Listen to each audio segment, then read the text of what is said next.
The first adjustment that I used is a gradient map, so go on the bottom of the layers palette and add a gradient map, and I'll give you the color codes that I used. For the shadows, I used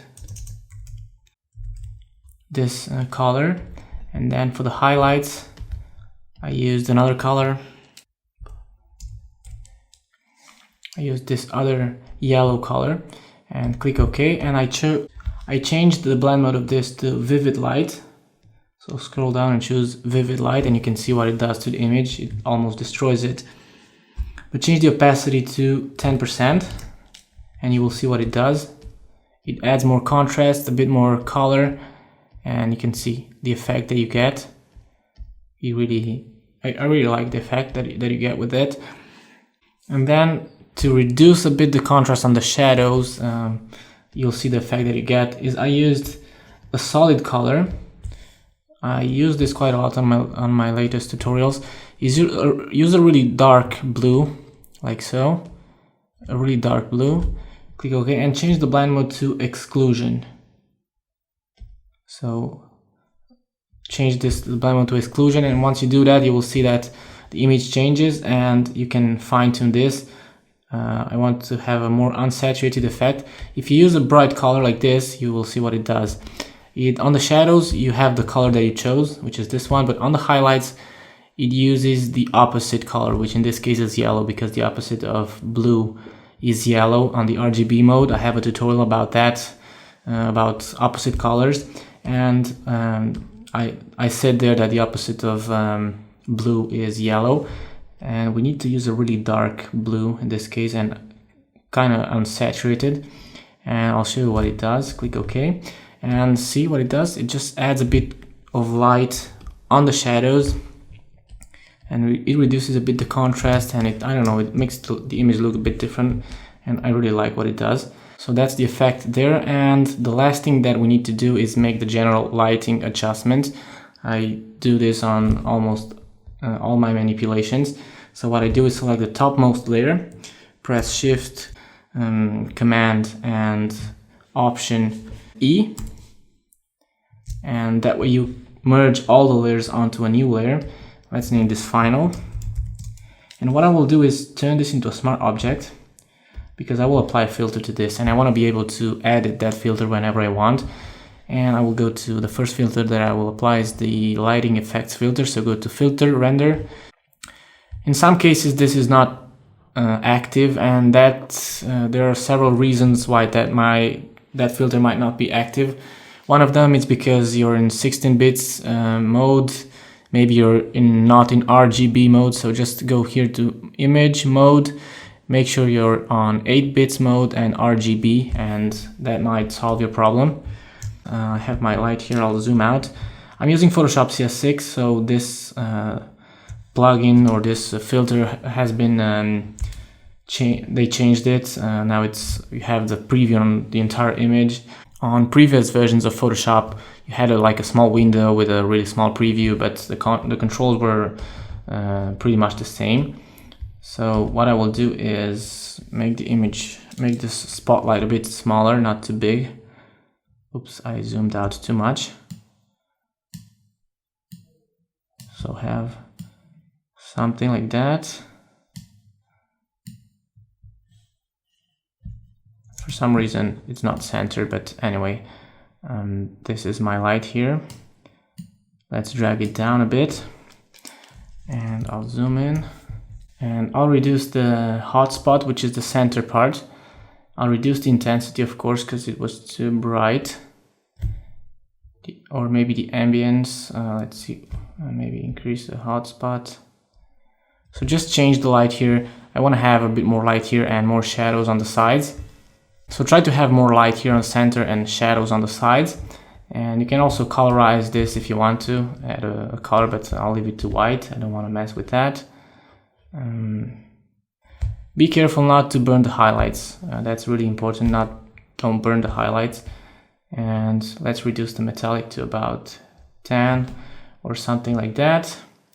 Now let's click OK and see how the image looks. And since we have this as a smart object, I can reopen that and readjust it if I need to. I'll zoom in. I have a bit too much light here on the face. I kind of burned that, and what I will do, instead of modifying the whole filter, since everything looks nice to me, what I will do is create a layer mask for this. I'll actually use the mask of the filter itself, because this is a smart filter now. Use a really low opacity brush and just mask this effect here and take away some of the light. You can see that. I just painted over this area here to remove some of the light that was added with this lighting effects filter. And that's all. And in order to sharpen this and make it look a bit more contrasty, what I do is use a topaz filter. It's the Detail 2 filter. It's the only filter that is not from Photoshop that I use. Although I have all the topaz filters, I really only use this one, and I only use them for final effects like this one. And I'll boost a bit large detail, not too much, and the small details as well, just a bit, and that will make the image a bit sharper. I'll show, I don't know how to make the preview. If you press the space bar, you'll see the before and after, but now I'm at 100%, so you can see the before and after. I can still see that I didn't mask this part of the fire. I can still see that line there, but anyway, as I told you, just be careful and look for those edges, because you'll have them. And I'll zoom out a bit. And the next thing that I'll do is I want to unsaturate this image. So I'll go down here, and on the color I'll reduce the saturation a bit and reduce the boost and increase the saturation. And that was too much. Okay, something like that. And let's see what we can do with the hue. Not too much. I want to have a redder tone on the fire. That's too much red. Also, you can change the contrast based on each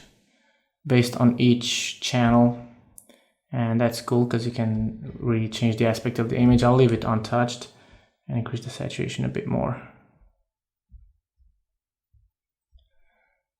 Okay, so that's my image there. Maybe increase just a bit the mid-tones, the medium details, sorry, like that, and I'll click OK. So that's the final effect of this tutorial. This is the final effect that we get. Let me show you this was the before and this is the after applying the lighting effects. And I know many of you don't have this topaz filter, so I want to show you an alternative way of doing that. So let's see how you can do it. So for people that don't have this topaz filter, let's see how you can do that. What I will do is delete the topaz detail filter. I'll leave the lighting effects. And okay, we're done. What I will do is create another stamp with Shift, Control, Alt, and E, and I'll rename this Final 2. And what I will do is I'll turn this into a smart object again, and I will go to Image, Adjustments, and choose Shadows, Highlights. And you can see the kind of effect that you get. You can create HDR looking effects. With the shadows slider, what you will do is remove, add light to the shadows. So with the tonal width, you can control the amount of light that you have. And let's see, something like that. And with the highlights, you do the same. Remove highlights. And let's increase a bit the radius. I want to have something like that. More light.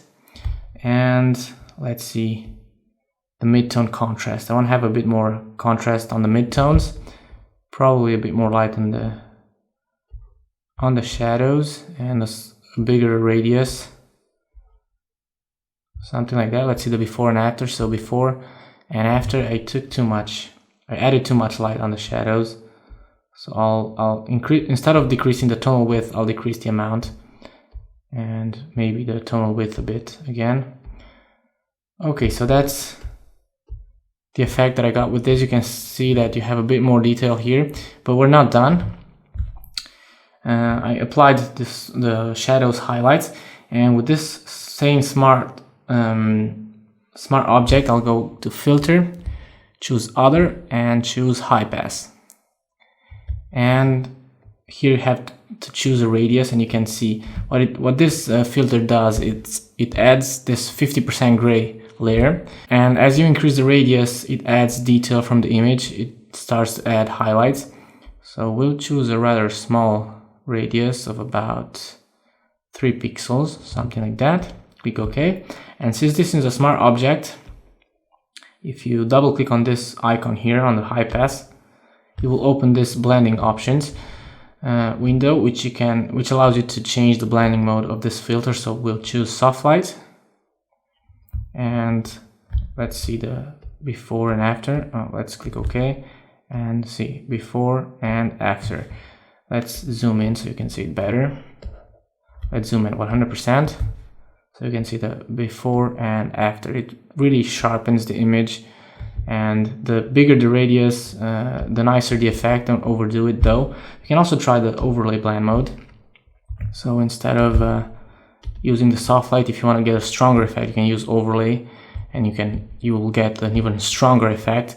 Or you can even use vivid light, but that will really make it sharp, and you would probably have to decrease the opacity a bit. So see the effect, it's too sharp for my taste, but anyways. And as a final touch, you can use vibrance, and I'll clip it to this final 2. And what I'll do, let's see, I'll increase the vibrance and reduce the saturation. Not looking good. Let's try the opposite. Yeah, that looks a bit better. So I like rather unsaturated images like this. So you can see the before and after. So that's how you can sharpen your images if you don't have the topaz details filter.